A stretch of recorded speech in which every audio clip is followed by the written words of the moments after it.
Today on Wrench Every Day, we're showing you just how easy it is to drive stick.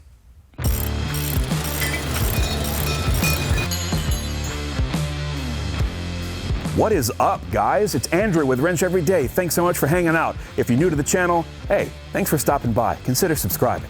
Today, we're teaching you a very valuable life skill, and that is how to drive a manual transmission.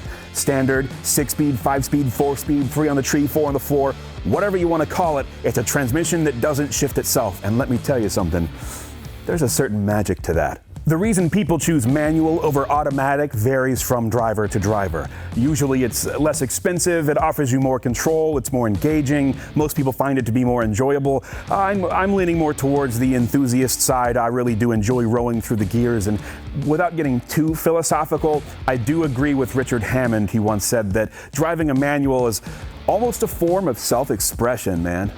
An unfortunate symptom of today's car culture dictates that if you don't know how to drive stick, you're not a true enthusiast. I disagree. More often than not, they just haven't had a chance to learn. So instead of poking fun or chastising them, be that guy. Teach them how to drive stick, or at least show them a tutorial. And with that being said, let's dive in. This is how to drive a manual transmission. What really distinguishes the common manual transmission from an automatic is the addition of that left pedal there called the clutch. Also in the majority of modern manual transmissions is this, the H-pattern gear selector. So what makes this H-pattern shifter different than the one in your automatic? Well, typically with an automatic transmission, your shift pattern is just a vertical column. So you'd have park, reverse, neutral, drive, and then low gears. In a typical modern gearbox, they're laid out as such. You have first, which is forward and to the left, second, which is to the left and the rear, third, which is center and forward, fourth, which is center and backwards, fifth, which is to the right and to the front, and then sixth, if you're in a 6-speed, which is right and to the rear. Reverse gear, however, is a little different. It varies from car to car, manufacturer to manufacturer. It also varies between 6 speeds and 5 speeds. In this car, however, reverse, you pull up on this lockout collar all the way to the left and forward, and that engages reverse gear. Usually the gears are laid out for you on the shift knob. I have an aftermarket one, but you can also do some research to find out where your reverse gear is and how to utilize it. This is your typical pedal box for a manual transmission. Your right foot operates the gas and the brake as normal, and your left foot now operates the clutch. To disengage the clutch, you push the pedal in, and to engage the clutch, you take your foot off. Before you even turn the car on, make sure you're familiar with where the gears are on the H pattern. Then, slowly press the clutch pedal and slowly release it. You'll find a slight change in tension. That's called the bite point. That's the point at which the clutch is making contact with the flywheel. We have one more step to cover before we head off on our maiden manual voyage, and that is starting the car. In an automatic, you just press the brake, turn the key, and you're off. In a manual car, mostly in the modern era of manual cars, you have to also depress the clutch with the brake before you turn the car on. This is to prevent the car from surging forward if it is left in gear when you turn it off. So, here we go. Brake, clutch, neutral wiggle. That's a power move. And the car's on. And now, we're going to cover the hardest part of driving a manual, and that is heading off, getting started in first gear. But it's really not that hard, I promise. Just follow my steps. It's very easy. So to start out, to make things easy, you're gonna depress the clutch, put the car in first gear, foot off the brake, and you're just going to slowly ease up off the clutch. You'll feel the car surge, it might buck a little bit, and we're starting to move forward. There's that biting point that I was telling you about earlier. So let's try that again. Clutch in, first gear, foot off the brake, no gas, ease off the clutch slowly. The revs will dip, the car might surge, might buck a little bit, and it'll start moving forward. So that is your engagement point, the bite point. Like I said, where the clutch is engaging with the flywheel to match the speed of the transmission with the speed of the motor. If I were to let off the clutch entirely without giving it gas, the car may stall, which basically means that it will just kind of jolt and then move forward and turn off. This is what you want to avoid, especially while driving on public roads with traffic. It's embarrassing, but it's also a safety hazard. So practice this in a parking lot like I am here. So again, clutch in, first gear, foot off the brake. This time, when you start to feel the revs dip a little bit, keep your eye on the tachometer. Just give it a little gas, just a tiny bit of gas. And then you let off the clutch, and you're in first gear and you're moving. That's it. You don't have to whomp on it. You don't have to rev it up super high.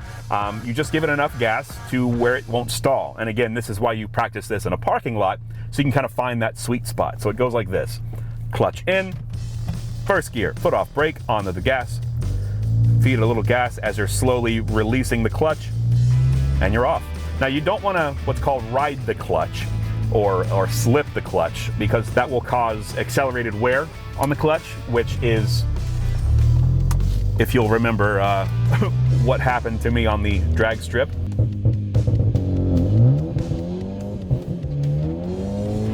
So once you've mastered the first gear and the launch, basically, then you'll want to practice going through the gears. So let's go into first gear, feed a little gas, and we're off. What happens when I run out of revs in first gear? I can't go any faster, right? That's when you go into second gear and you restart that rev range. You start climbing up the tachometer again. You're running out of revs into third gear, and that's how you gain momentum. That's how you build speed in a manual transmission car. The higher the speed, the higher the gear. So again, clutch in, first gear, feed a little gas. Once it starts going, take your foot off the clutch so you don't slip the clutch. You build up the revs, you go up to second gear, clutch in, up to third, clutch in, up to fourth, and so on all the way up to either fifth or sixth gear or seventh gear in some of the newer cars. Now, when you're decelerating, when you're slowing down, what you'll want to do is called downshift. So as I'm decelerating, I'm in fourth gear. If I just leave it in fourth, don't touch the clutch and start decelerating, eventually the car is going to stall. So to prevent that, I'm going to go into third, clutch in, put it in third, give it a bit of a blip, just a little blip on the throttle to match the revs, match the revolutions between the transmission and the motor. And that way you can go down into a lower gear without stalling the car. And this also is called engine braking. It actually helps you save a little bit on your brakes. And it sounds cool. The downshift is cool. Here we go, third to second. That's in real time. Just a quick little blip of the throttle as you go down into second gear. It takes a little coordination, a little practice, but you'll get it. Now, downshifting is not a necessity to slow down and come to a stop. You can actually just throw the car in neutral and use the brakes and coast to a stop if you want. It's your choice. So once you've become comfortable with the clutch, with the gears, you head out onto the road. That is where the real fun stuff begins, because rolling through the gears, doing it all yourself, is just the most enjoyable thing. Even in traffic, it's not the worst thing in the world. I used to drive my 1982 Mazda RX-7 in traffic up in Jacksonville, and it wasn't awful. Sometimes it was awful. Whatever, it's a price that I pay. Scenario time. Let's say you're in your manual vehicle and you happen upon a traffic jam. The worst nightmare of any manual vehicle driver. No cause for alarm, it's very simple.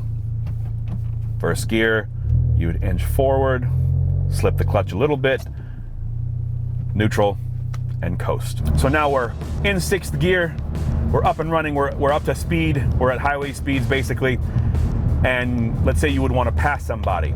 You'll need to drop a few gears to regain some of the acceleration. The higher gears don't have a lot of acceleration. They're meant for more top speed. They're not going to give you the power you need to make a pass. So for me, in my car, I'm in sixth gear. I can downshift from sixth straight to fourth gear.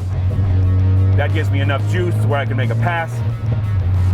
And I would shift back up through the gears as usual, and it's no big deal. Something to note here, if you're in a turbocharged car like mine, and you're in sixth gear or fifth gear, you don't want to just whomp on it. That's really bad for your motor. Instead, if you're going to make a pass, or if you want to accelerate on the highway, if you're already at speed, definitely downshift because it's more fun anyway. So once you've mastered the takeoff from first gear, you've mastered rowing through the gears, you've mastered the downshift, here are a few pointers, things you should know about your manual transmission. First thing, never rest your foot on the clutch pedal if you aren't going to use it. If you're not shifting, make sure your foot is over to the left on what's called the dead pedal. If you rest your foot on the clutch, you're going to cause accelerated wear on numerous components, and it's just not fun. It's bad for your car. Don't do it. In the same vein, don't rest your hand on the shifter if you aren't shifting. I know it's a habit. I catch myself doing it all the time, but again, you'll cause accelerated wear to a lot of components in the transmission. Look up over selecting. That's a problem. So just don't train yourself not to rest your hand on the gear knob. Again, I have to catch myself.